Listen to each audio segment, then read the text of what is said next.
Hi friends, అందరికి నమస్కారం. ఈరోజు మా అరుణ్ ఫంక్షన్లో భక్ష్యాల తయారీ విధానంను ఏ విధంగా తయారు చేస్తారు, ఒక కేజీకి శనగబేళ్లకు ఎంత బెల్లం వేయాలి, ఎంత మైదా వేయాలి, ఎంత పేని రవ్వను వేయాలి అనే దాని గురించి భక్ష్యాలు తయారు చేసే అమ్మగారు వచ్చినారు. ఆమె మాటల్లో విందాము. హాయ్ అమ్మ, ఎవరమ్మా మీరు? వెలుగుడమ్మా. ఏం పేరమ్మా నీ పేరు? ఎట్లమ్మా ఇది భక్ష్యాలు తయారు చేసేది? పడి బెల్లమనా కేజీ పైకి చూడమ్మా. ఒక కేజీ పేని రవ్వ, ఒక పావు కేజీ మైదా. పడికి మస్తుగా అవుతుంది అన్న కేజీ మైదా. ఈ విధంగా భక్ష్యాలు అర్ధగంట నానబెట్టుకోవాలి. ఏదమ్మా? పేని రవ్వ ఒక అర్ధగంట నానబెట్టుకోవాలి. నానబెట్టుకున్నాక దాన్ని అంతా మనము కొట్టుకోవాలి. కొంచెం ఆయిల్ పూసుకొని చేతికి కొట్టుకోవాలి.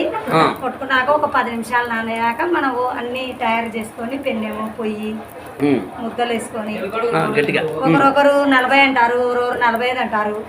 మనకు నచ్చినట్టు చేసుకోవచ్చు సైజు. ఈ విధంగా ఒక కేజీకి ఎన్ని భక్ష్యాలు అయితే అక్క? కేజీకి 30 భక్ష్యాలు వస్తాయి.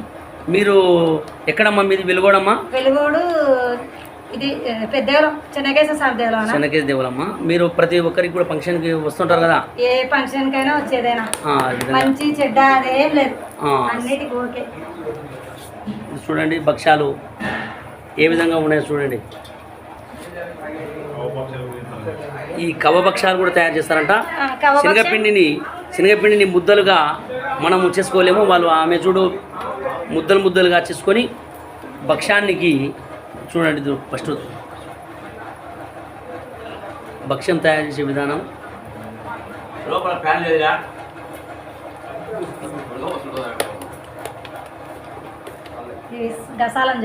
ఇది గసగసాలను పైన వేసుకొని రుద్దేటప్పుడు ఎంత స్మూత్గా భక్ష్యం తయారవుతుందో చూడండి.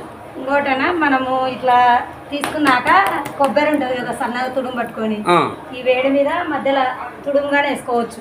కొబ్బరి పొడి అవునమ్మా. ఇట్లా కలుపుకోనికి అయితే రాదు మనకు.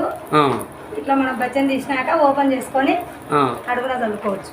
వెలుగోడు గ్రామం నుంచి ఒక్కతే వచ్చి 5 పళ్ళ భక్ష్యాలను ఈజీగా చాలా బ్రహ్మాండంగా తయారు చేస్తుంది.